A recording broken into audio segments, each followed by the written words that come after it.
welcome to episode 22 of Arcadiology, where we dig up your favorite arcade relics.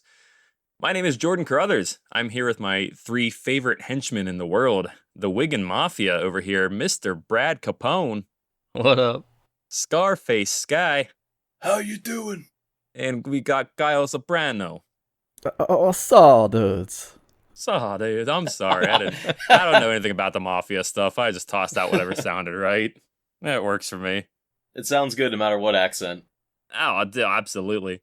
How's it going over here, boys? What we been keeping busy with lately? Go ahead and fill me in on your lives these past few weeks. I want to hear from B. He's been bragging about all the games he's been playing lately. Oh, what a cool dude.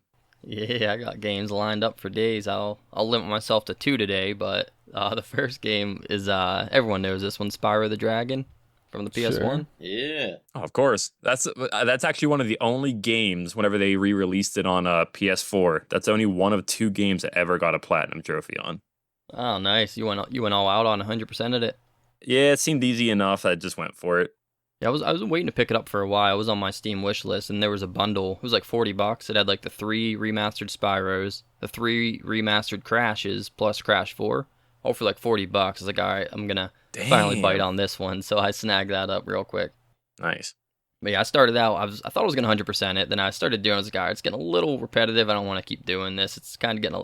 I mean, it's okay for the time it was. It was great, but now I'm like, all right, it's getting a little long here. So I started just rushing through and kind of just doing what needed to be done, getting like just enough unlocks so you can get to the next world and stuff like that. But you know, it's Spyro. Everyone knows it's pretty fun. I feel like it was kind of like Altered Beast. It was a little less memorable than I thought it was. You know, I thought it was like going to be like real fun, but it was mostly just memories of playing it back on the PS1 that made it better than it actually was. I feel like.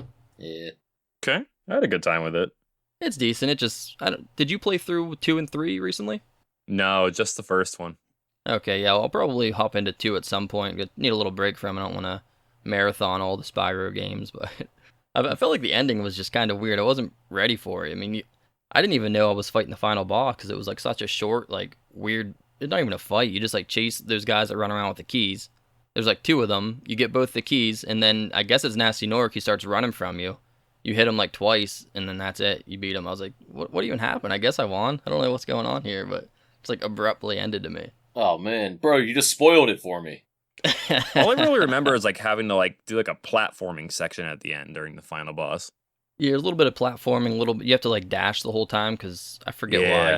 You have to keep up or you're gonna die. So you gotta chase him. It's a little tricky, but I mean you don't really fight him. He just runs like a little bitch, and you just hit him with a fire like twice, and then you win. He ain't so nasty. I was gonna say we got that trilogy on Xbox One, the Spyro trilogy. Oh, okay, yeah. It has like whatever the 3 games in it, but our files like wouldn't save. I don't know if you'll have that problem, but like we beat like I think the first 2 games we beat, and then we went back to it later, and it took us back to like 60% or something dumb like that. Oh no. I guess apparently that is a bug that a lot of people experience, and they still haven't fixed it. So watch out for that. Man, that sucks. I mean, I'm on Steam. It's the same collection, but I'm playing on Steam. I don't know if it's any different there. Maybe Steam will. That probably works on Steam. I don't know. I know the one we got on Xbox One, the Spyro trilogy, it just sucks because you can't really save your progress. Yeah, that would be terrible. But I'll hop into the second one eventually. That's it for my Spyro. The other game I was playing is called Bomb Rush Cyberpunk. It's always something weird sounding. Yep, you know me. If you guys remember back, I think it was on our Alien Syndrome episode, I was playing Jet Set Radio from the Dreamcast. Mm-hmm. Well, this game is basically just like a modern Jet Set Radio. It just came out, well, not just, but not long ago. It came out in 2023, so it's still fairly new. It's like cel-shaded graphics, got very similar music style. You skate around your rollerblades.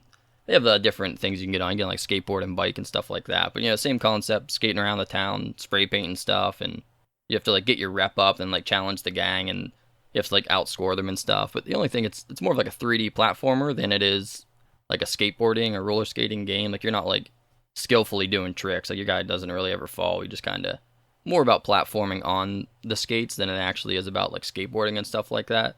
So it was a little weird coming from, I recently played the Tony Hawk remaster and Hellskate, and those had like really awesome skateboarding mechanics. So it was a little goofy coming from that. It's decent. I don't know if I'm going to finish it. I took a break from it. It's not something I can like grind through. It gets a little stale, but it's a pretty decent game.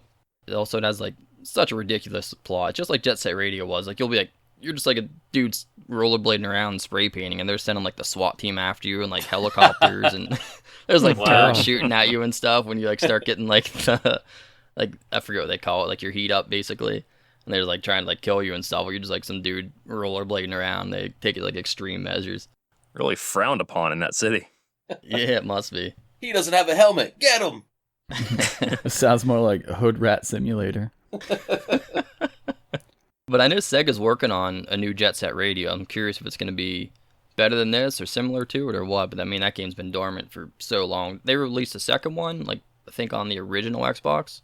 But since then, the game's been dead. So I'm curious to see how it compares to this when that eventually comes out. But yeah, that's it for me. 2 games. I beat Spyro. I'm a few hours into Bomb Rush, and that's it. Well, I've been going quite ham on The First Descendant, which is a new game that just released. I think it's been out for maybe like 2 weeks or so, maybe a little under. It's from Nexon, I think is who published the game. Oh. Yes, but it's I don't think any of you guys actually have played like Destiny, right? I mean, you guys know what it is, but you don't play it. Right, yeah, just familiar with what it is, but I've never even turned it on. I played Destiny 2 quite a bit. Yeah, so it's in the same realm. It's a looter shooter. So it's like a Destiny meets like The Division, I guess, and like some Warframe. So if anyone's played any of those 3 titles, it's similar to that, where you have like, there's like 14 different characters to pick from. They all have different abilities, whatever, blah blah. You get weapons and proficiencies, and you take all the weapons and level the weapons up, but then you can also put mods on the weapons, and you can like put mods on each of the characters. You just run around killing stuff, collecting the loot, doing boss fights. You could do it solo, or you could do it with like a pre-made team, or they have like matchmaking. You can just hop in. Sometimes there's like other people just in the world. So if they're just like doing a mission, you can just show up, help them out with the mission, get the rewards, and just go your separate ways.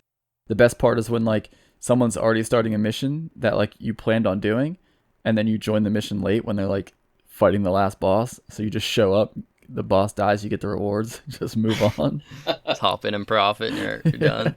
It happens all the time. Even to you, you'll just be doing it, and like someone just randomly will be like, "This guy joined the fight," and it's like you just literally last shot the boss. Like, all right, dude, thanks for the help. It's a giant title right now, so I think there was like 300,000 people just in like their Discord channel that they have.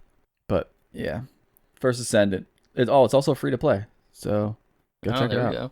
I feel like all multiplayer games anymore have to be free to play, or like they don't have Right. enough people playing them because there's just so many that are free to play. You like have to do that to even compete anymore. It feels like. Yeah, but it's like a catch-22 because it's like you if you want a lot of people to play it, you have to make it free to play. But then if you make it free to play, you have to like slam it with microtransactions to even make money, and then people just complain about the micros. So it's like, what do you guys want to do here? I prefer playing for the game, and that's it. You pay for it. Everyone is on the same playing field. You don't got to buy all this little stupid stuff. I mean, if it's cosmetics, it's not a big deal, but if it's gameplay-wise, then that's terrible. Yeah, I would prefer that too. Go back to you just pay $60 for the game, and that's the game, dude. Play it. Sky, what you busy with over there, my man? Oh, Kyle told me about that First Ascendant game a week or 2 ago, and I actually played that a little bit also. Yeah, right. I did. I did the little, I did like the tutorial, and I did like a couple missions after that. I'm just having a hard time finding my way around, like which missions to go to, and getting used to the controls and all that stuff. I'm like super confused when I'm looking around for objectives, like missions. Like I have to go in and mark it on my map, and I don't know, I'm kind of lost right now. Yeah, I think that the best strategy is to just focus on the main story. Like, so it's like the giant purple emblem is like the mission you should be going to. Yeah, it'll take a while. It's a new game, and it's all new controls, and there's just so much to do, so I just feel like overwhelmed at first when I jumped in. Yeah, sure. Then all the customization options, there's all kinds of different mods you can do to your weapons. I mean, I like it, but it's going to take getting used to. Right now, I'm still pretty new about it. Yeah, the more you play, you'll get used to it. You'll know exactly like, oh, this is all trash, this is junk. Here's one good item, I'll save this one. Yeah, but I definitely like it, though. It's pretty cool. I'll put some more time into it. But other than that, I think I might have told Brad this already. I went to Brad's house, last Saturday or something? Yeah, it's past Saturday. I think I told you I actually jumped back into Rogue heroes for Oh yeah. like an hour. Yeah. So I put like another like hour into it. I was scrolling through my Steam library and I saw it. I was like, yeah, you know what? I kind of just randomly got the urge to jump into that again and check it out. So I just went in, did a run. We should really do that again. The four of us. Yeah, man, it was a fun game. Yeah, I'd be down. Took quite a break from it, so that's why I scrolled past and was like, I could probably have fun like for an hour on this again. I jumped in, beat the boss, final boss real quick, and was like, all right, that was cool. Other than that, I haven't really played anything else. Fair enough. Well, welcome to Jordan's Final Fantasy VII Rebirth update, since that's more or less the only thing I really play besides for some Pokemon here and there. So as I said, Rebirth is kind of broken into different regions with like a main hub town in each region. I'm currently in the Cosmo Canyon region, which I know is a pretty favorite general town or area for a lot of Final Fantasy VII players. So I did pretty much all the storyline stuff in the region, and now I'm just kind of exploring and unlocking all the other little sub-stories, side missions, and whatnot in the region. But that's pretty much it, man. Just still not a whole lot of time for games lately for me, so kind of just playing that whenever I get the chance. Dude, I could loop that Cosmo Canyon soundtrack all day. Oh, people love that song, man. That is a good one. It's a classic. It's great in the remake too. The remade versions of that song are fantastic. That might be my favorite song in that game. They even have like a version in it that's like just like a piano and violin version of it. It's fantastic. Ooh. Yeah, it's like the little tribal feel to it. So awesome. Yeah, it is a great song. Pretty sure they had a few different versions of it in the game. They were all great. Yeah, that's about it for me though. Any other final words before we hop into our main event? Oh yeah, we all failed to mention that we were recently over your house all playing some Smash Bros. So that's one right. game Oh, we all for the played first recently. time in a long time. Yeah, we brought that up, 1 or 2 episodes ago, right? What, Smash Bros. In general, you mean? Somebody asked us when we met. Yeah, and we finally got to full play circle again. back around, back to some Smash. Yeah, I missed that. We gotta set more of those up. It's a decent little turnout, Absolutely. too. Yeah, it was fun. Oh yeah, I mean, yeah. What time did we turn the Switch on? I think we started playing Smash around roughly 7:30 or so, because we started at the same time as that WWE pay-per-view. And then I know people like kind of left throughout the night here and there, and we didn't stop playing it till maybe like 2. So we pretty much played Smash Bros. Straight through from like 7:30, 8 o'clock till 2 a.m. That's how you have to do it. That's the way it's meant to be played.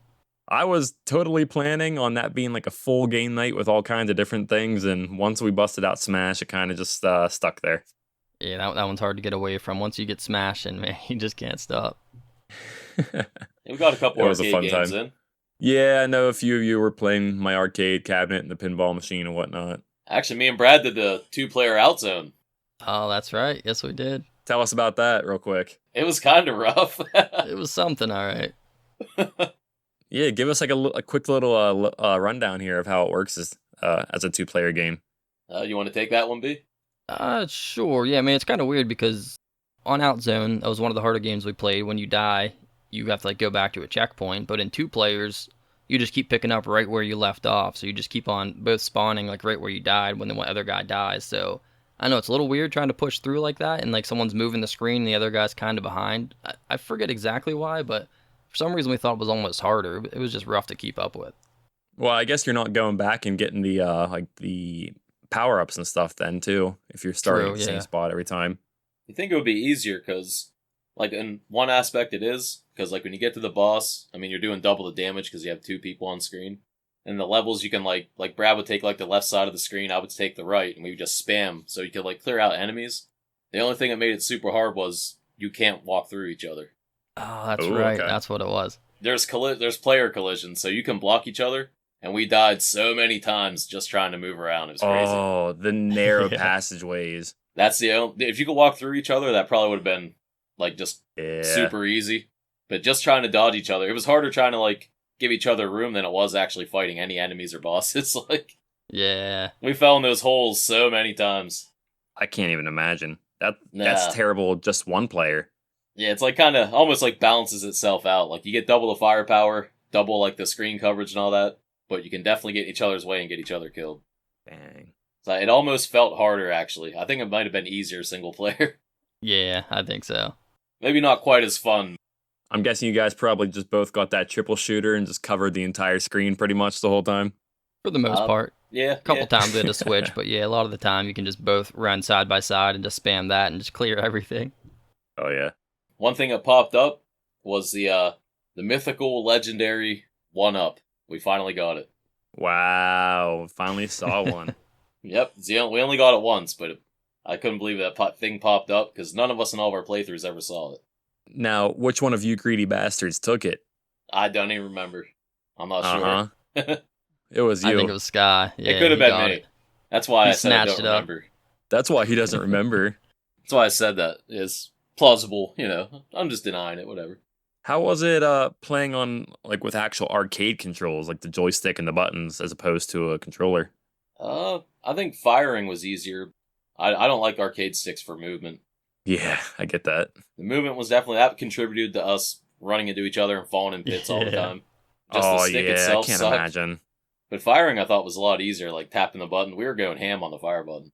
Yeah, that made it nice because when we're using a controller, you kind of burn your thumb out, like smash an A or whatever your shoot button is. With this, you can just double finger down on the button and just smash it, and it doesn't really burn out like you do with a controller. True. I'm sure those narrow pathways are terrible with that stick, though. Yeah, the movement was definitely terrible. I definitely could I'm sure. prefer controllers. Well, glad you guys got to try it out and let us know. Now, now we've got to play all the other ones too. I know we did some WrestleFest 2-player. I don't know if we've done much else. You guys did Alien Syndrome, I think, but still a few of them that we definitely have to try out multiplayer now. Yeah. But all right, believe we can wrap that conversation up here if you guys are ready to hop into the main event here. If we're ready to go, let's dig up some Dead Connection.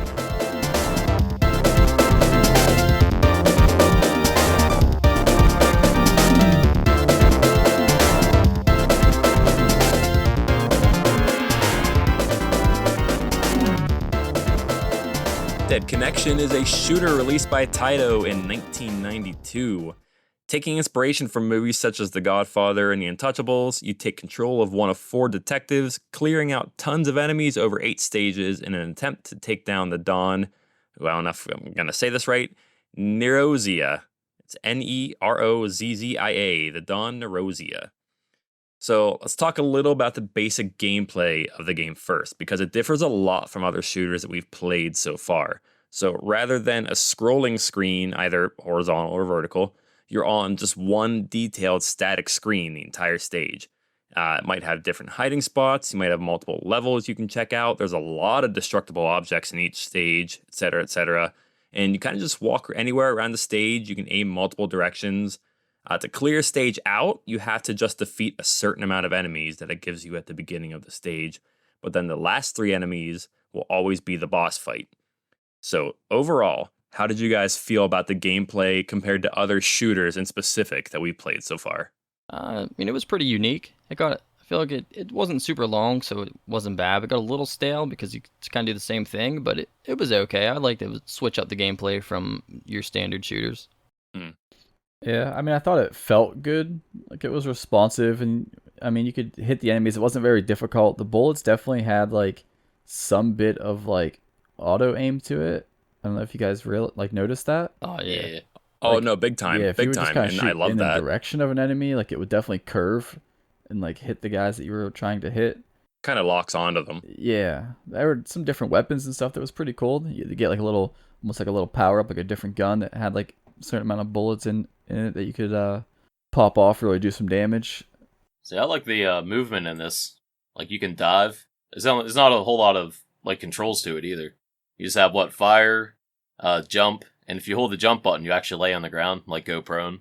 Yeah, you can kind of duck underneath the bullets that way. Huh, I actually didn't know that. I mean, it wasn't super useful. Like, if the guy was across the level on, like, a balcony, you can duck stuff. I never really did it. But I found every single time I try to duck, they would just run up on me and start blasting me anyway. So, like, they'll just come up melee attack you, so then you have to try to dive away from them. Dude, I'm gonna be honest, I didn't even know you could jump. Get out of here. I assume he means, like, the diving and rolling Yeah, across like the dodge ground, roll. I assume is what you're talking about. Yeah. You didn't do that at all, Kyle? Oh, no, I mean literally jump. No, you can't literally jump, just kind of diving across I didn't the do stage. anything. How about that? I just walked and shot.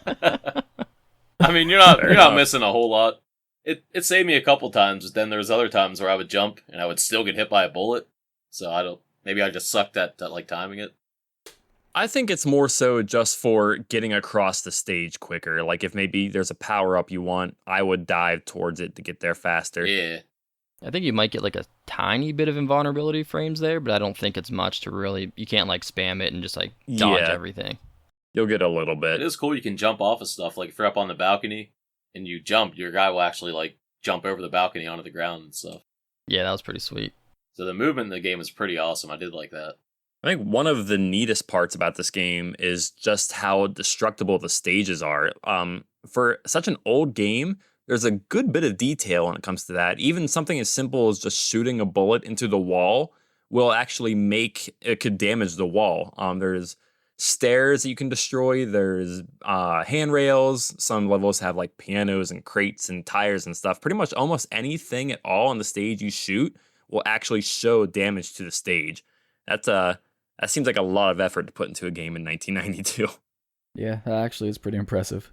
So as far as characters and power-ups, there's 4 playable characters. There's Philip, James, Eddie, and Gary. Do you guys remember who you picked? There's really no difference between them. I don't. I just kind of randomly picked them. At first, I tried to stick with one to see if there was a difference, other than just like their jacket or their coat or whatever they're wearing. But yeah, I was hoping there would be something, maybe a different gun, maybe one moves faster, maybe one dodges better, but I believe they're all exactly the same, which is a little bit of a letdown. Yeah, you're just picking a color. Guess it's more for the 4-player aspect, so you know who's who. That's what I was thinking. Is Yeah. They just kind of added 3 other guys so that you could have a identity when you're playing with multiple people. Do you guys even remember the color character you picked? Oh, I have no idea. You just went at random? I mean, I did what Brad said at first. I stuck with one dude just to see if maybe he like powers up, does different things. Nothing seemed to change, so when I died, I just pick a different guy. I was like, oh, different color coat. Okay. I mean, when you respawn, you start with a machine gun, and then after that wears out, you're back to the pistol. And that's nice. It's nice that it gives you that little good weapon upgrade whenever you first come back. Okay, but at the same time, I'm gonna count to 3, and at the same time, we all say what the best weapon in the game was. Okay. Okay, you ready? Yep. 1, 2, 3. Shotgun. Yeah. I knew it, dude. That thing wrecked. Absolutely. That thing cleaned house. Yup. Dude, you know what? This game is pretty much the arcade Gears of War. That's what I felt like it was. It's just like I a never retro played it. cover shooter. You never played Gears of War? Nah, I wasn't an Xbox guy. Well, I mean, it's this, but it's on the Oh, Xbox is it? 360. Hey, I'm sure it No. plays just like it. Yeah, that's exactly this, actually. Exactly. Same graphics. No, but I mean, there's honestly a lot of Hold on, similarities my, here with the. Yo, my Audacity stopped, and I have no idea why. Alright, I don't remember what you guys were talking about here, but... I was just saying that this game is kind of. I feel like there's a lot of Gears of War DNA in here. You're kind of dodge rolling around, hiding behind stuff. There's like the shotgun's the go-to weapon. You know what I mean? You can hop over ledges and stuff. I feel like if you put like a Gears of War skin on this, that would be sick. You know what I mean? Like the horde and stuff like that, and like blowing off limbs. This would be a crazy game if it was Gears of War. The old arcade version of Gears of War. Yeah, dude, this would be the way to go if they ever did something like that. The only difference is that your character doesn't weigh 600 pounds. True. I didn't really like draw that similarity until you said that. Now I'm watching a little playthrough of it, and it definitely seems like a Gears of War style thing. That's almost immediate. Once I like did like a little dodge roll, and I did like you were saying like off the balcony. I was like, dude, I feel like I'm playing like an old school Gears of War. It's so sweet. I got like a lot of. I don't know if you guys you probably haven't played it, but it's a Shadowrun on Super Nintendo. Oh yeah, I remember that one. Did you play that? Yep, not the whole way through, but I've played a bit.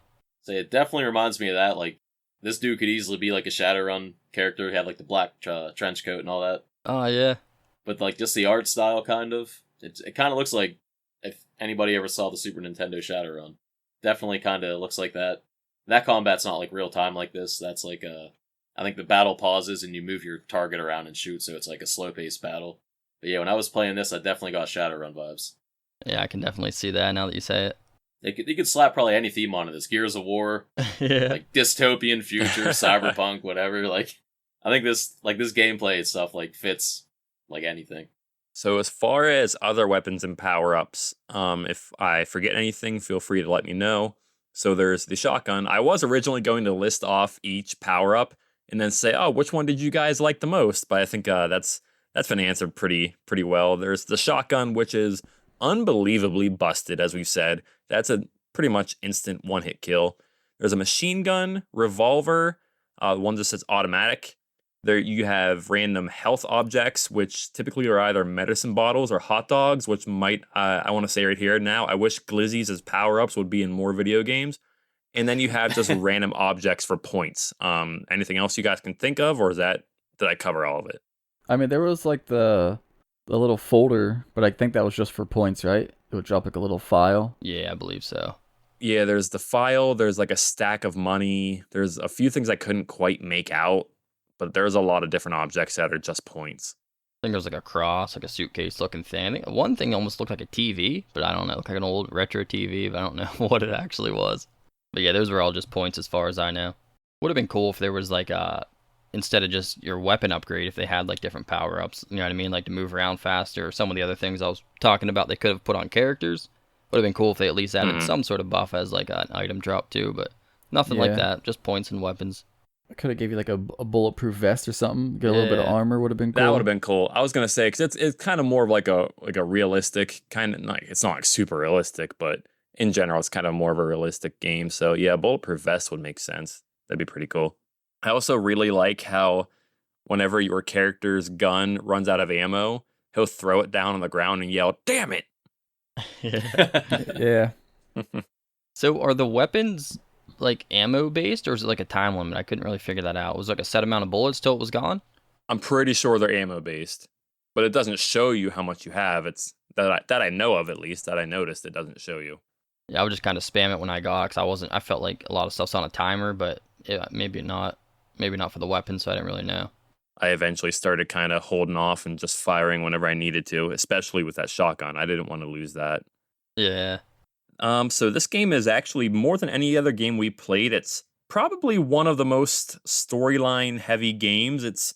I don't want to say it's more storyline than gameplay, but it's pretty close. So there's gonna be a lot of story for me to read through here. So unless there's any other small gameplay things you guys want to mention, I think we can just hop right on into that. Yeah, I don't think there was too much more. I mean, there was like some small things that were just kind of cool. Like on the first level, there was like the desk clerk was behind the thing, and he would like put, I don't know if they were just for points or whatever, but he would like put power ups or whatever on the desk. Oh, really? Walk up to it and grab it. Yeah, and he would also like swing. He had, I don't know if he had a briefcase or what, but if enemies got near him, he would like swing at them.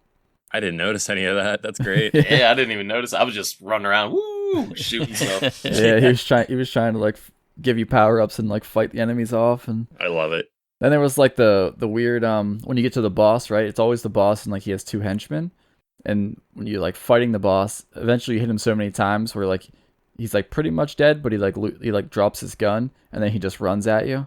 He goes like zombie mode. Yeah. Like they like put their arms out and everything. Yeah. What's kind of annoying too is whenever they drop their gun, if their gun hits you, it damages you as well, so you can't let them get too close. And even if you kind of have them in your line of sight and you're spamming them, every now and then they'll be able to take like one more step towards you, so you can only do it for so long. That was actually one of the things that annoyed me. Yeah, like, me when too. you shoot them and as soon as they fall down, they throw their gun. So it can hit you and damage you or whatever. But then you shoot them and they fall and they throw it again. Like, how are they constantly throwing the same gun at me every time? How do they keep getting it back every time? How many do they have on them? I thought it'd be like a one-time thing. That was really annoying trying to like stun lock them. They get up like 30 times, just gotta keep on shooting them down, just like they Yeah. never died. Just like the ending enemies, not the regular enemies, they die quick. I can only think of one specific time where you can kind of really lock the boss at one spot and gun them down easily, safely, but for the most part, yeah, they're typically always kind of taking a step or two towards you. Yeah, this felt like a lot of like cheesing the enemy though in this game. I don't know how you guys played it, but like I don't know which level it was. Stage 5, the warehouse. There was like a little room you could go into, and like there's like one enemy that spawns in there, but you just go up there, kill that guy, go into the room, and then all the other enemies try to like funnel in that doorway to get you, and you can just stand there and just keep shooting, and you just kill almost the entire stage, and like you're untouchable in this room. But you could do that with like a lot of the levels, like anything that had like a staircase or a ladder. Like Hmm. you could just hold those down, and the enemies just keep funneling at you. I actually did that on the warehouse also. That ladder to the left, I stood Yeah. up in the corner, and they all funneled like underneath the ladder into the wall. They couldn't quite hit the ladder because they're like focused on me, so I don't think they went over far enough. And as soon as I had like, I don't know, 10 of them grouped up, I ran to the right, they all climbed the ladder at the same time, and I just killed them all. Yeah, there are definitely some strats. Yeah, I didn't really utilize anything like that. I just kind of ran around and died a lot. So Oh, there was plenty of that too, trust me. I'm going to move into the story part here, and then we can kind of talk about the stages more as we get to each stage individually. So, if you guys are ready for this, I think I'm going to attempt doing this in my best stereotypical old school New Yorker detective voice, old like 80s 90s movies detective voice. So, Old film noir. yeah, I'm going to do my best here, and it's probably going to be the worst thing you've ever heard, but hopefully it'll at least get a giggle or two out there. Oh, I hope it is. Hey, it's alright, because it's not me. So let's start off here with the initial video before you actually start the game. September 5th, 1953, in a big city somewhere. Men making a stand against gigantic crime, which, by the way, this is another poorly translated game, and I love that. Men making a stand against the gigantic crime. Evil power steals on. Sadness and revenge. They begin fighting, keeping anger in their heart. So that leads us to Stage 1, Hotel Diamond Queen. July 14th, made a surprise raid on the hotel where Nerosia, the Dawn of the family, was staying. So that brings us to Stage 1, the hotel. And in this stage, you have to take out 30 enemies. Any notes you guys want to point out about Stage 1, the hotel? I just want to say, you sound like Sean Connery. They have that little bit. I feel like in those old movies, they have a little bit of that like H in there with their S's. Don't get me wrong. Keep doing it. I'm just saying. I'm going to keep doing it. I'm definitely liking it. I'm going. I don't think we have the budget for this, dude.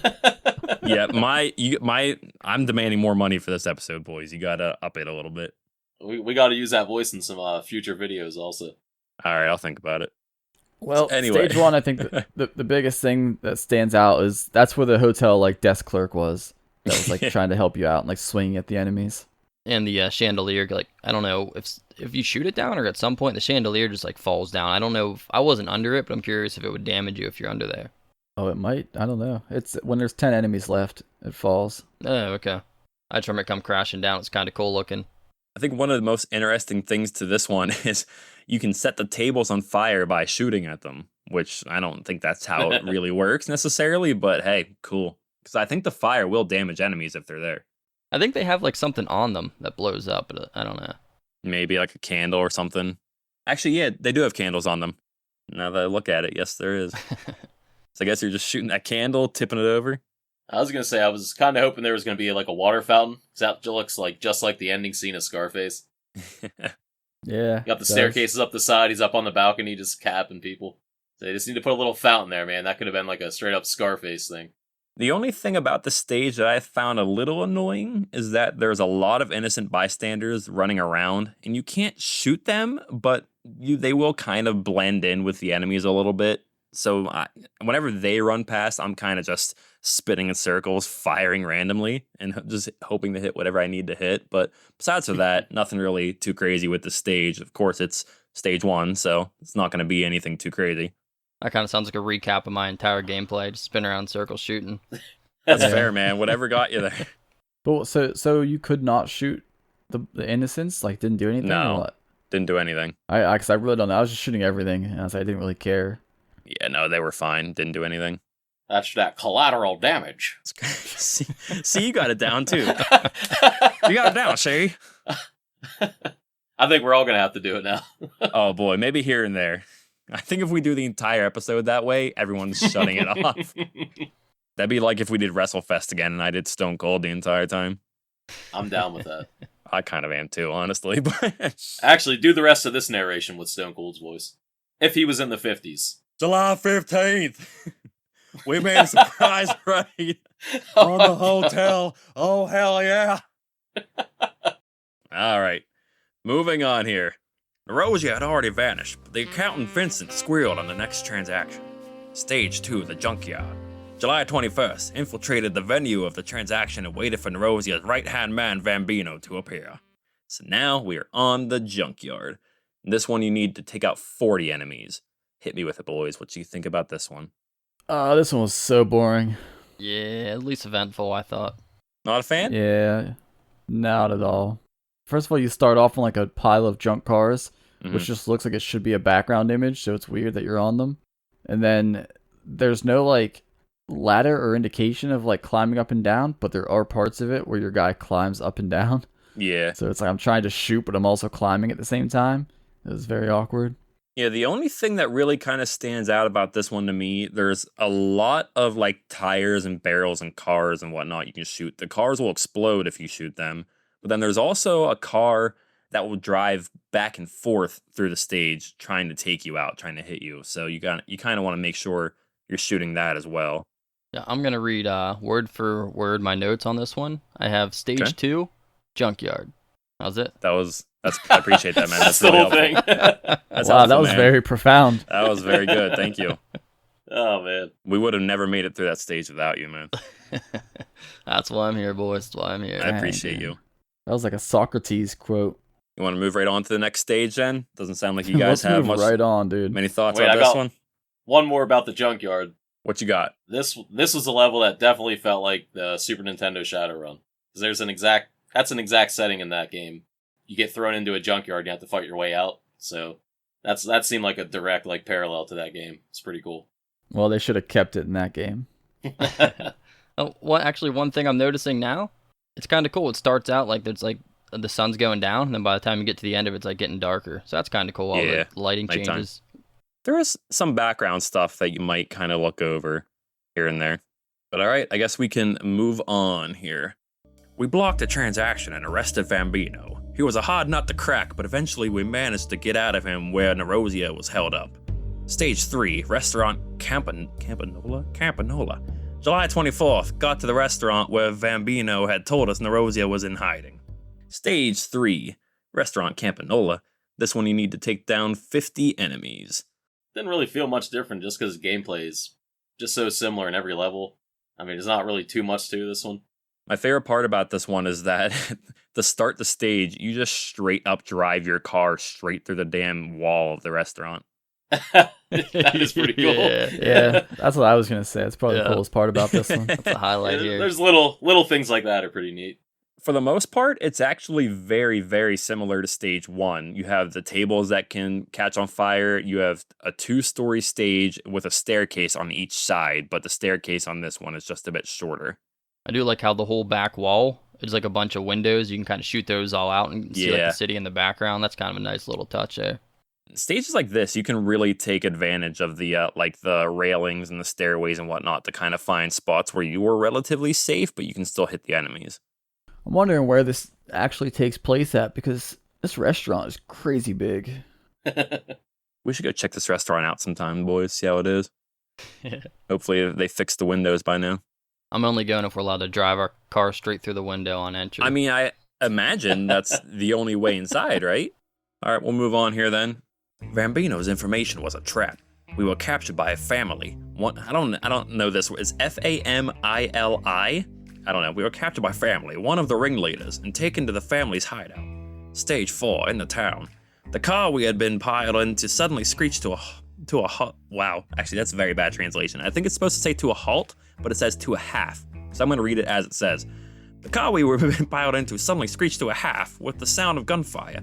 Andy, our old pal from the criminal department, had risked his life to come and rescue us. He tried to take advantage of the confusion to make our getaway. Stage 4, in the town. I think this is my favorite stage. This one you have to shoot 60 enemies. Not a pretty cool layout. I mean, they had like the rain that would come and go too, which was a nice little touch there. Other than that, I don't know. I just kind of liked how you can climb up on the left side, like on the one balcony, and shoot across to the other side. It was a decent stage. Yeah, I thought this wasn't bad. It was cool. You could be out on the street. You could go into the first floor of the building. You could climb the ladder and go into the second floor of the building. Like Brad said, you could shoot across from the balcony of the one building to the other one. And you could actually go to the other building and take the stairs and go up. There's like a lot of different traversing you could do there. The aim assist is very helpful in this level too, because you can still hit the enemies up on the balcony, even if you're on the ground level. And if you couldn't do that, if it didn't have that aim assist, this would be really tough level. Yeah, the aim assist was definitely pretty nice. Absolutely. Yeah, I thought it was pretty cool. That's the first level where you can actually walk up like the steps in the background to get to the balconies and everything, like go into the buildings.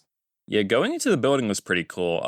It seems like typically there'd be enemies hiding inside of those buildings, which you guys kind of mentioned before. Like as soon as you walk into those rooms, you might find some enemies that you couldn't actually see before, and that kind of got me a few times. I think what really got me in this stage once or twice is that ladder on the left side of the stage that you can climb.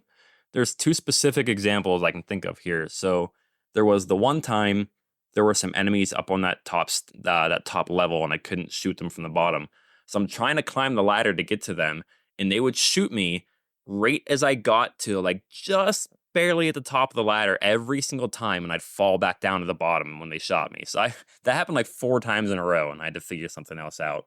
And then there was another time where I was at the top, and a new batch of enemies came on the screen. Because typically how the game works is there might be like maybe like 4 to 8 enemies on the screen at one time, and then once you clear them all out, then another batch will come in, another wave will come in. So I was on that top part at the top of the ladder, and then a new wave of enemies came in, and I thought they would climb the ladder after me, but they did not. They all just stood at the bottom of the ladder and waited for me to come down. So I had pretty much no choice because they were too close to the wall. I had to come down the ladder and just put myself right in the middle of like 7 enemies, and that didn't end well for me at all. Should have leaped over that balcony, bro. I didn't know I could do that. I had no idea. I knew you could like leap and stuff. I didn't know you could do it over the balcony, over the railings. Yeah, it was fun. I would just randomly do it, even if it didn't benefit me. I just like to hop over the balconies because you could do it. It was cool. It sounds fun. So for this one, to start the boss fight, typically any other stage, once there's 3 enemies left, it starts the boss fight. This one, there's a car that will drive back and forth across the screen once all the enemies are cleared out, besides for the final 3. And you have to shoot down that car first, and then the boss fight starts. So just a little change to the stage just to make it a little bit different. It's pretty nice. Yeah, introduce a new little mechanic there, having to blow the cart before you can actually finish it. I wonder how Yeah. long it will drive. Will you just like run out of time if you don't blow it up? It just keeps going back and forth. I'd assume so, yeah, because there is a time limit on each stage. I've never come close to hitting it, but it's there. Yeah, I assume it probably times out. I let the car go probably like back and forth like 7 or 8 times before I shot it. Did you not realize you had to? Yeah, I was just shooting it like one bullet at a time, and was like, Okay. I realized it was taking damage, and I was like, I wonder if I have to break this, and I just let it keep going.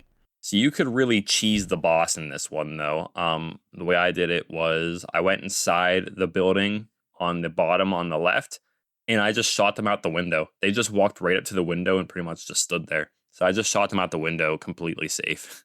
That's what I was mentioning earlier when I said there was one specific safe spot I could think of. That's all I got for this stage. Anything else? No, overall, one of the cooler stages, I think. But yeah, that's it for me. All right, let's continue our story.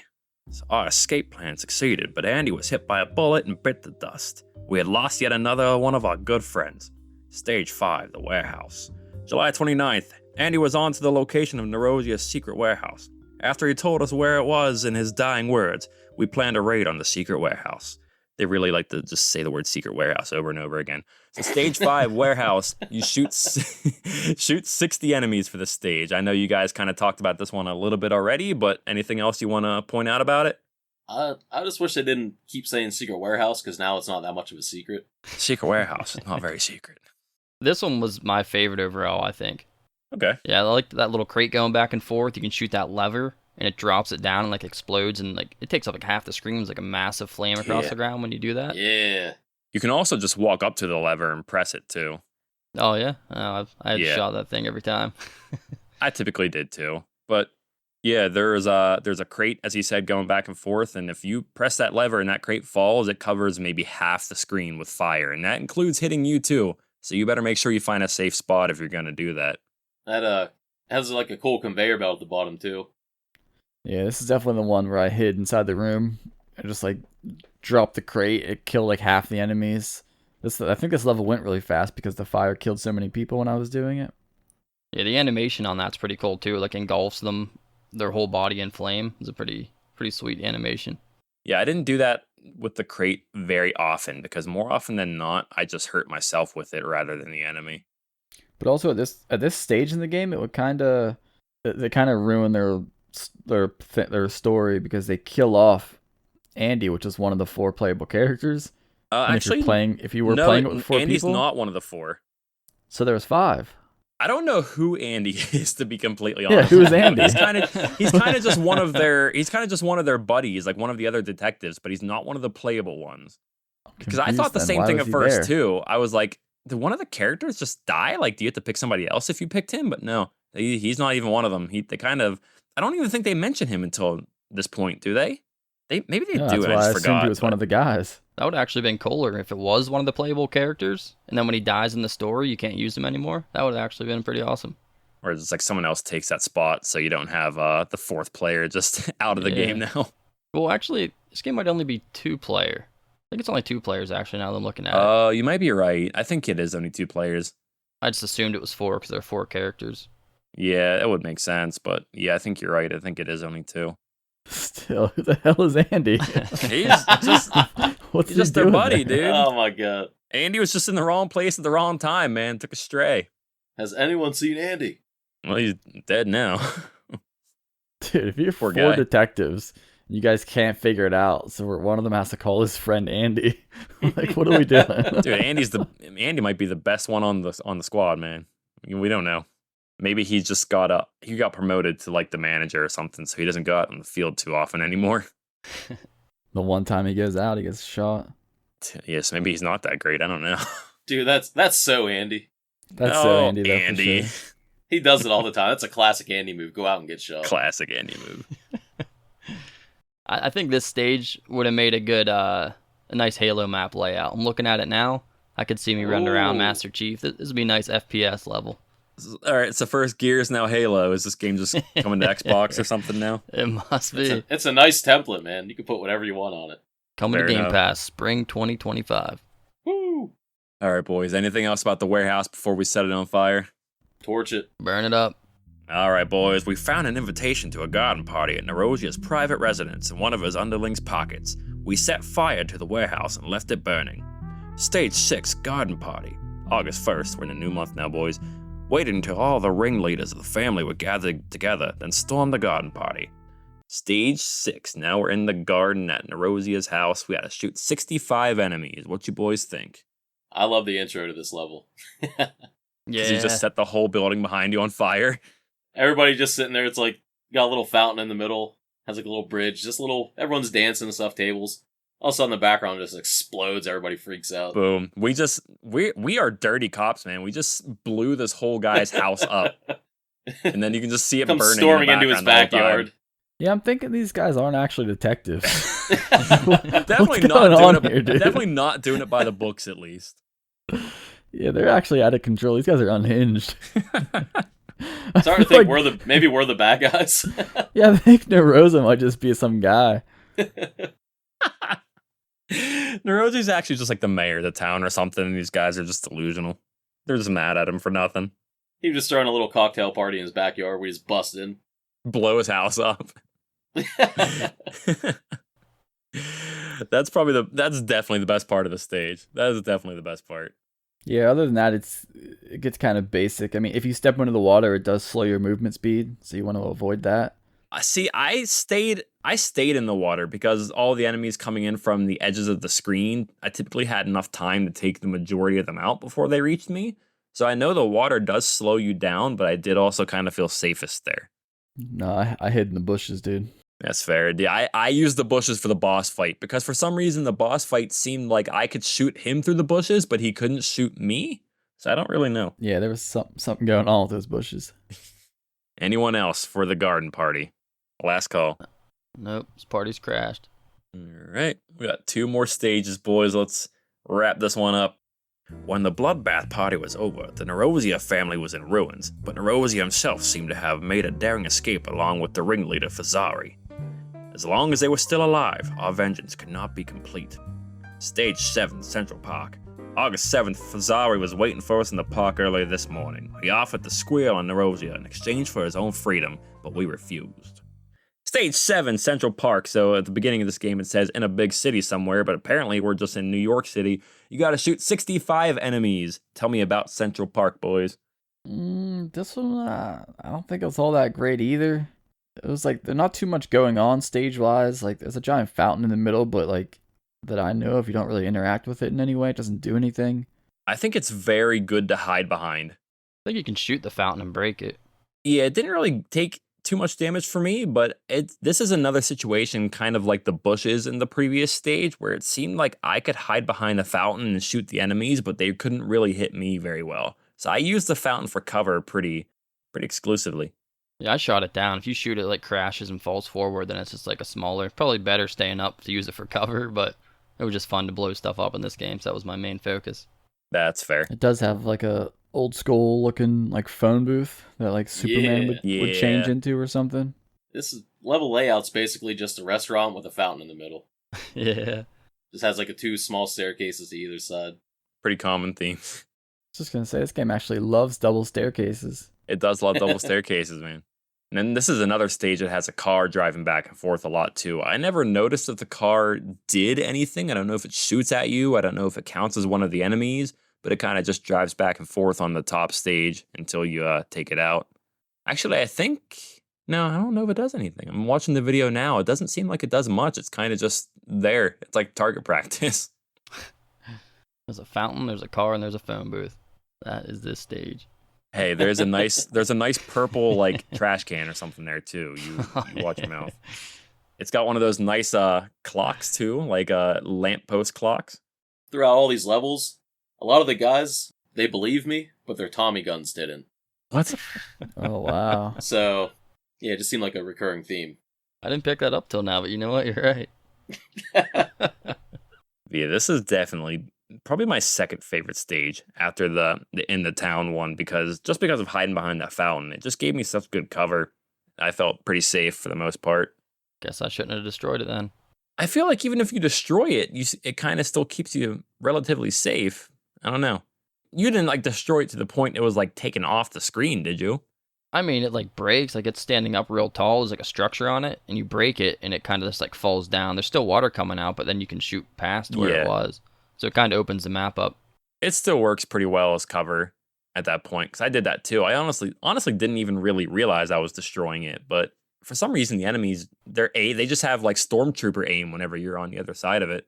Yeah, I mean, they can shoot, there's literally no cover when it's broken. You can shoot the whole way through it, so I'm not sure. They just suck at aiming through water. I guess, man. All right, boys, anything else, or is it time for the final stage? Let's do it. Turned out that Fazari was just another chicken-livered old man. He brought his crime-ridden life to an end in the middle of the fountain. Stage 8, the Opera House. August 24th, I forgot the name for a second there, geez. August 24th, Narosia went to the deserted Opera House. Here, in his youth, he had taken the rank of Don for himself. Then the final battle started, for both of us. Stage 8, the Opera House. This is the final stage, and this one you have to shoot 70 enemies. What you got, boys? This one was kind of cool too. This had a lot of options as far as like you can go up the stairs up to the stage where the piano was, or there's actually 3 different like doors you break that all lead up to the second story balcony. So you could actually go up to any one of those 3, go up top, move across the balcony, and come down like a different stairway than you went up. There was a lot of cheesing I did on this one too. Nice. I really just abused sort of that balcony and stairways to like just funnel enemies into. And the guys that like they seemed like they would get stuck on the stage sometimes, but like behind the curtain, and like they would just stay there. Like you would actually have to go and walk over to them and shoot them. My favorite spot to cheese on this one was so there's a big stage on the left side of the screen, and if you go right to the top of the stairway that takes you up to the stage, the enemies will kind of stand. It's kind of hard to explain. If I say at the bottom of the stairway, you'll think of something different what I mean. But they'll stand kind of underneath of you, trapped on the side of the stairs, and you can shoot them, and they won't shoot back because they're too busy running trying to figure out how to get unstuck, more or less. That was my favorite cheesing spot in this one. Yeah, when I got to the boss, I was underneath him, like at the bottom of the little staircase, and the boss was kind of stuck, like where the piano was and the curtain is, where like Kyle was talking about. So like the boss was just sitting there spamming, and all of his bullets were hitting like that little pillar in front of him. So I just kind of like slowly inched over, and I was getting like free shots on him pretty much. Mm-hmm. Now, one of the more interesting things about this stage, I guess what makes it the final stage, is that you actually do a boss fight essentially, I believe, 3 times, because the stage will actually start with your stereotypical like big boss and 2 henchmen battle. So you got to take those 3 out first, and then the hordes of enemies will start coming in.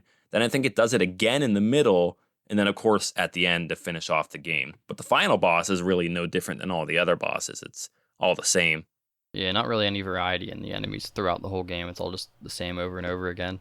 Yeah, there are different enemies. Like there's ones that are specifically melee. They'll come at you with an axe. There's the guys in the red trench coat that have a lot of HP. But besides for that, yeah, they are fairly similar. Oh, I got into a boxing match with one of the guys. Like, Yes. you know, when they get real close to you and you start punching them instead. Mm-hmm. Well, he I don't know. I think it might have been one of the henchmen because it was a long fight. And I did the stair. I went to the stairs so he'd have to come up them, and he made his way up, and I went down the stairs at the same time. I was trying to shoot him, but we ended up just getting too close, and we just kept punching him in the face. It's like a 20-second brawl. Love it. I'm actually watching a video right now. There's a guy stuck behind that curtain, like you said, right now. Mm-hmm. Oh, but by far, there is one specific thing about the stage that's the best part of it. For absolutely no reason at all. A few times during the stage, a car will just drive into the opera house, stop, and explode. First Yeah, of that all, was random. how'd they get the cars inside the opera house? Why is it inside the main room, and why is it just a time bomb? Like, you're not shooting them to make them explode. They just drive in, stop. They drive inside of this building, stop, and go boom, boom. And that's it. That's all they're there for. What are we gonna do with all these extra cars? I know. Throw a bomb in there and send him in. And Rosie he's a wild man. Tell you what. Well, boys, anything else for this stage before we wrap up our story here? Yeah, I want to see how this ends. Well, probably won't be all that exciting. there's a few slides here for the ending, so got to give me a minute here. You ready? It was nearly all over. Narosia had won. We thought we had him cornered and didn't realize that it was a decoy until it was too late. The tables were turned, and now he was staring down the barrel of his gun. As soon as Narosia pulled his trigger, our revenge would be finished without ever being accomplished. Gunfire rang out, but it wasn't us who fell, it was Narosia. Judy, whose fiance Andy had been killed days... Andy's back, man. Judy, whose fiance Andy had been killed days before, was standing behind Narosia, smoke still rising from the barrel of the gun in her hand. She was yet another Avenger who had a score of grief to settle. The end. Bro, hold on. Kind of anticlimactic ending, yeah. So we did all of this just for Andy's wife to be the one to actually take care of business. Hold on a second. She's probably like, why the 4 of you couldn't find Andy? Dude, this started July 14th when they made their first thing, right? Yes. And then it ended August 24th. Yes. So in that amount of time, these 4 detectives couldn't get this guy. And some random Andy dies just like days ago. And Andy's wife shows up. It just shoots at him. Just one shot. Ends him, dude. I'm surprised she didn't shoot. She should have shot the 4 detectives then, too. I was saying, she just looked at the 4 of them and said, "This is all you had to do the whole time." She made just as much progress as them in like 2 days than they did in a whole month. 2 days, like 5 minutes. She just showed up and pulled the trigger.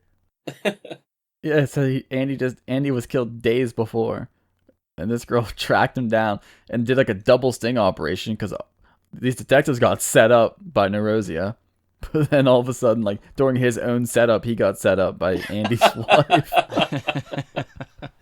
Oh man, dude, Judy is a boss. Seriously, should have picked that character. Yeah, she should have been a selectable character, I guess, huh? So we were wondering who Andy is. That's who Andy is. Judy's husband. Duh. What still doesn't the real really hero's answer husband. Why he was there. Like, who is he actually? Like, why was he there? He's the husband of the hero of the story. That's all that matters. It's a random twist that nobody wanted or needed. Nope. Well, thank you, Judy, for saving the day. We couldn't handle this without you. Just some random woman just pissed off. Yeah, that is the story, boys. That is Dead Connection. I didn't say it was going to be great. I didn't say it was going to be translated well, and I didn't say I was going to have the greatest accent for it, but we got through it. I hope you all enjoyed it very much. It was fun. I enjoyed it. I liked it, dude. I appreciate that so much. I think it's like the length was perfect for like what it was. If it was any longer, you know what I mean, it would have been like, all right, dude, like let's wrap this up. And that is, as I said before, one of the main reasons I chose this game, because I wanted one that was a bit shorter, we could get through a little quick. Most of the games we play, about like 45 minutes to an hour. This one you can finish easily in half an hour. It felt good. But we're through it. Any other final thoughts here before we jump into our other segments? Or is that it? Did we kind of cover it all? I think we got a lot more out of that than we all expected. So yeah, I'm good to go. Don't ever doubt me, man. I can take these short games and make something happen, make some magic. I thought this was going to be like a 40-minute episode tops. It's going to be one of our longest ones, I think. Yeah. I think we covered it pretty good, man. We got through it all. All right. Yeah, I think we did too. So, Brad, I think that is your cue, my man. If you want to take it away with some numbers here, my boy. Over to Skylar with sports. Or what? Hey. You got to talk in the accent too, though. Today, I've never hosted before. I was just trying it out. me neither. I don't even know any sports, so. You know about Dak Prescott. I know that. Oh, Dak Prescott, ladies and gentlemen. 7 million yards. Your favorite player, you don't even know what he looks like. I don't. I know Ben Jones. We'll save Ben Jones for another time. Brad, give us some numbers. All right, let's get to these numbers. We will start off with our total credits to beat the game. How many credits did it take each of you to finish Dead Connection? Sean Connery, you want to go first? I guess I can. So I played it. I kind of played it 3 times. I played it once to kind of more so just do a little test to see how the game felt. Once I realized that you're just doing the same thing every stage, I was like, okay, I'll just save my official run for tomorrow. Did my official run, and then I actually tried one more before we recorded. And I was on the very final boss fight on the Opera House. And I was 1 token short of my previous run. And the boss was flashing, which meant he was almost dead. And then he got me. So it wouldn't have been any better of a run. So I ended with 11 tokens. Okay, yep, I played through it twice. Actually, I kind of did the same thing at first, just kind of feeling the game out, seeing what it's all about. Then I kind of realized, I mean, there's not really much to learn. You just dodge the bullets, shoot these guys, jump a little bit. I did it twice, and both times I came in at 10 credits. I just played it once, and it took me 12 to get through it. So I am on the bottom of this one. So Just far. barely. Of course, you guys know I only played this one time. Of course. I also didn't know you could jump. There's always something you learn at these shows. But apparently I like a lot more cheese than you guys. It took me 9 credits. Hey. Oh, look at that. Whoa, okay. Well, we got 9, 10, 11, 12, huh? Yeah, right in a row. Yes, sir. Yes, sir. All right, let's move straight into the ratings then. The number I came up with is 440. That is the total enemies. Like every stage, it kind of goes up. There's like 35, then 40, 50. It keeps on adding more enemies every stage. So the total enemies by the end of the game you have to kill are 440. I enjoyed this one a good bit, really. I mean, it has its flaws for sure. I mean, there's not a person in the world who can argue this game isn't super repetitive. You're more or less doing the same thing every stage. But I think the fact the game is so short makes that not so big of an issue. If this was another hour-long game, you'd be begging for it to be over. But this is one of the few ones that we played that I was actually just fine with playing it again and had just as much fun. I can't explain why I think it's so much fun because it is very simple, but I did genuinely have a good time with this one. And it gets a few bonus points for being pretty unique. It's one of the more unique games we played, and it gave us a terrible, terrible, terrible story to read through, which made the show much more fun. So I'm gonna give this one a pretty solid rating, and I'm gonna say 375 out of 440. Nice. Oh, yeah, nice. Yeah, I kind of, it was okay. I mean, I think I like the idea of the game more than actually playing the game. Like, it was a cool, something different, but I wish they would have mixed up, like, the characters a little bit. Maybe add, like, some sort of different power-ups other than just the weapons. Something to give a little more variety. Hot dogs. Health hot dogs. Yeah, the hot dogs. Gotta eat those. Well, yeah, luckily it was short, so it didn't really drag. And unless I really dislike a game, I can't justify giving it like a super low score. Like I feel like anything under in like the 50s and under, like I didn't really like it much at all. So we're gonna go just barely above that though. I'm gonna go with 266 out of 440. Yeah, I'm not far off. I'm gonna probably hit it with a solid 300. I felt like the stages, like although some of this, like there's probably like one or two of the stages that I felt like I was kind of like, all right, just get me off the stage kind of thing. There wasn't much to it. But when I look back at all the stages looked like totally different. So they're pretty distinct. You kind of know exactly what stage someone's talking about when they start mentioning things on it. And like they had a lot of verticality to them, different ways to go up and down, and inside buildings and stairways and balconies and ladders. The gunplay felt decent. The homing definitely helped. This would be very annoying on just like a regular. Like I played on my Oh yeah. controller, so like with that analog like 8 directional thing would have been pretty annoying if it didn't have that auto. It would have lost a ton of points if it didn't have the auto, like the aim assist. Yeah, so that was definitely a positive. And then the story's cool. It's probably one of the. I mean, these guys aren't very great. They're not very effective at what they're doing. Not good at their jobs. Yeah, some of these other games we played, the stories are just like I could care less. This one at least was like, yeah, I mean, you could read through it and not totally hate it. But I think the biggest thing was the length. I think they kind of nailed it with the length of it. Any longer than what it was, like Jordan was saying, like I would have been like, all right, dude, like I've seen it, I've done it, let's go. I'm gonna go probably a little bit lower than everybody. I'm gonna give it about like a 270. That is like the length of it was good, like Kyle said. Like any longer, I definitely wouldn't have liked it at all. But at the same time, honestly, by like level 3, I was starting to get kind of irritated with it, just because there's no variation really. It's the same thing every single level. But I have to give it some points though, just for like every level was pretty unique. Like all the destructible terrain and all that stuff. Little cutscenes in the middle were cool. So that kind of bumps a little bit higher for me, kind of like Bucky O'Hare, how it has like that like unique kind of cutscene thing to it. The game felt like it was just mainly like a base template that could have been something way cooler. You know what I mean? Yeah, like Gears of War. Yeah, like there could have been rather than the whole thing just being just straight up run and gun in one screen. Like we're detectives, so like why were we not going on like missions or you know what I mean, actually exploring like a city and stuff? Doesn't have to be super in depth. Just the gunplay itself was kind of boring. Yeah, we're not detectives. We're dirty cops. We're shooting first and asking questions later. It just felt like it could have been way cooler. Like they could have turned this into like more of like a actual detective game or like exploration or something like that. If this was just a part of that, then I would have rated it way higher. It would have been way cooler. Even something simple like when you defeat the last enemy, like he drops a clue, you know what I mean? You pick that up like actually in the stage before it goes to like the next part of the story. Or you find something on the stage, like blow something up and there's something there, would have been kind of cool.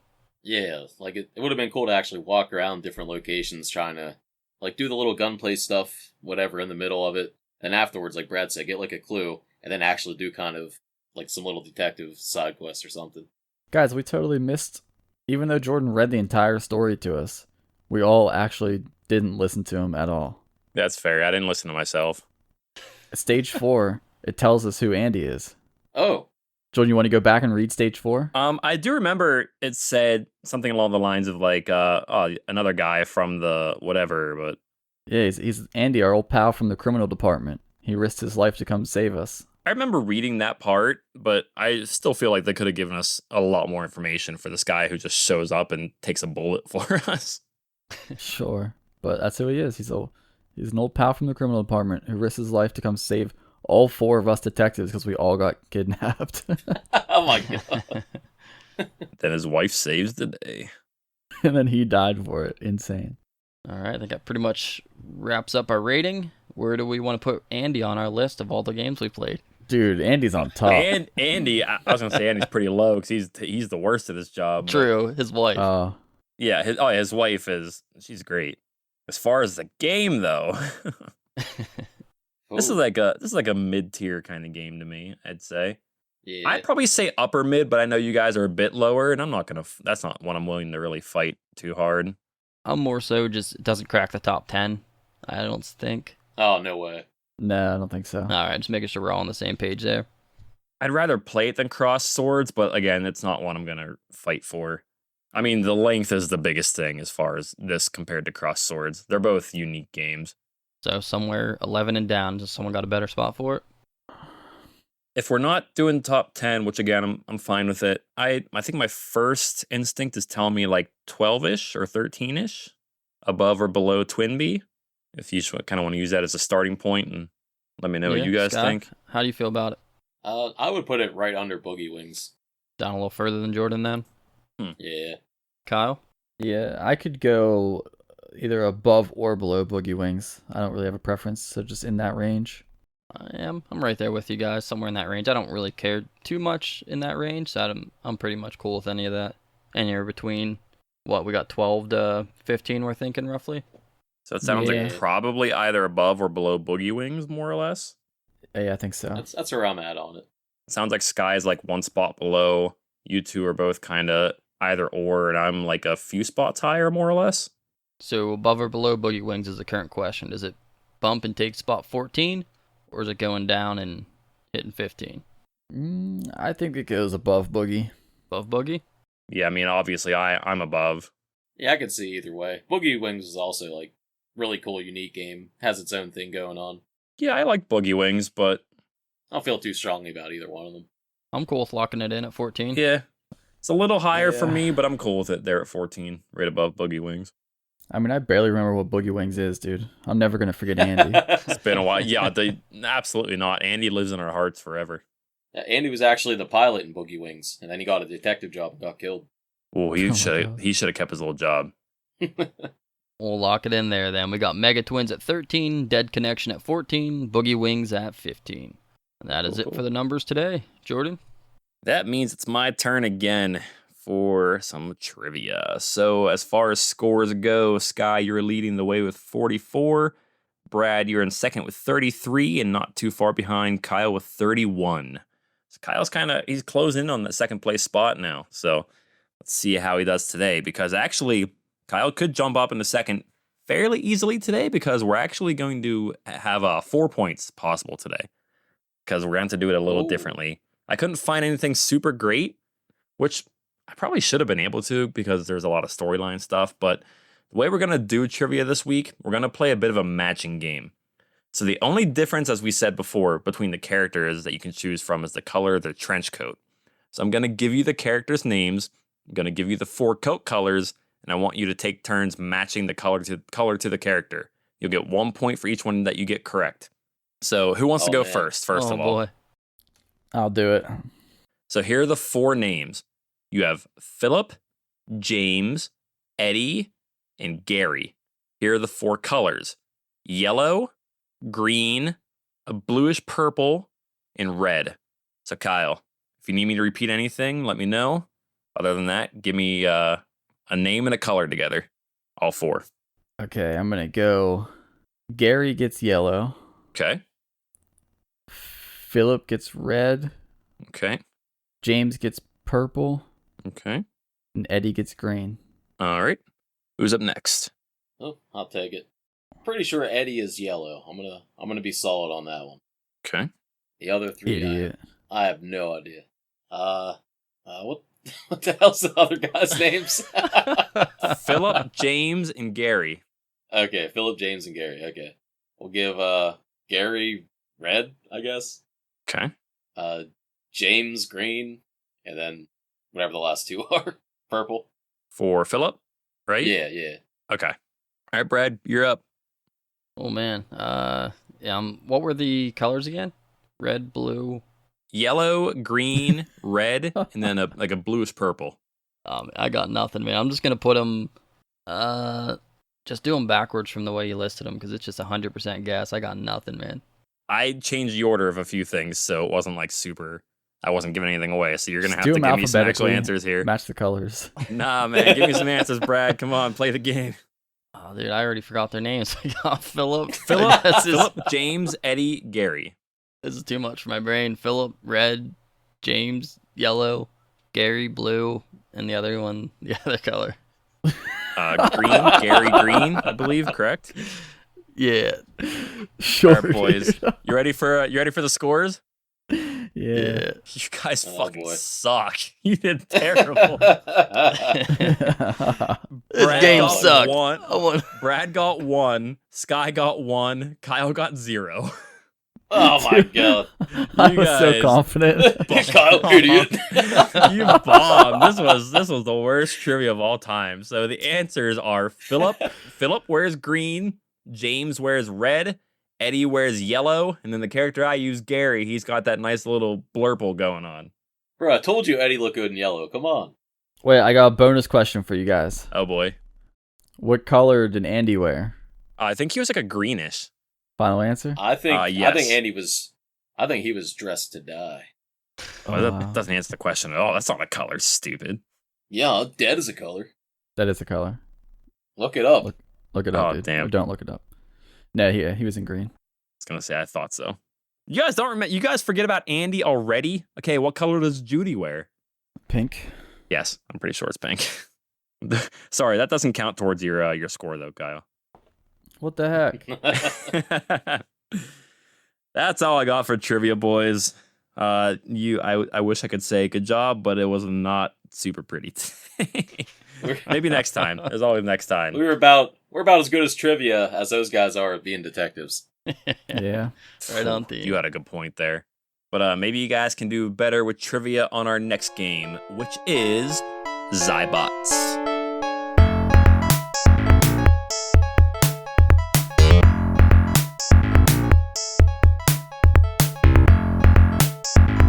You can follow us on all social media at Arcadiology.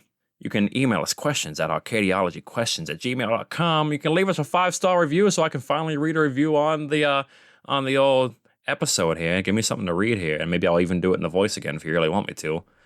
Brad, anything else you want to talk about? Discord, anything like that? Nothing new. Same stuff. We got the Discord to join for free. We got an additional way to send in questions or comments, feedback, whatever you want. In the description, there will be a Google Doc there where you can fill it out. You don't have to sign up or anything, so it's nice and easy. So send us something if you want. Wonderful. All right, say goodbye, boys. See ya. Anybody else? I didn't know if Kyle was stepping in. Oh my god. That was some awkward silence. do not edit that silence out, Brad. People have Do to not, dude. keep that That part was in there. I had that time for comedic effect. You Yeah, can't that make was sure you can't planned. edit that part out. All right, somebody else All say right, goodbye. Kyle, You didn't go. get it. Yeah, later, you see. Yeah, keep your nose clean, kid. Oh god, I didn't start the closing line here, boys. Goodbye.